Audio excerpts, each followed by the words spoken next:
Remate oficial de ANCAP. Fracción de campo en la Floresta, de 6.350 metros, ubicada en la calle Elbio Fernández.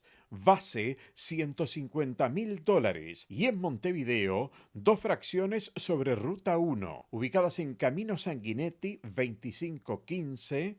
Área 10.851 metros, base $70.000, y otra ubicada en Camino Sanguinetti 3201 y Ruta 1, con un área de 27.923 metros, base $120.000. Rebate viernes 27 de marzo a las 12:30 en Uruguay 826. Informes 2901-7366. Administra Asociación de Rematadores.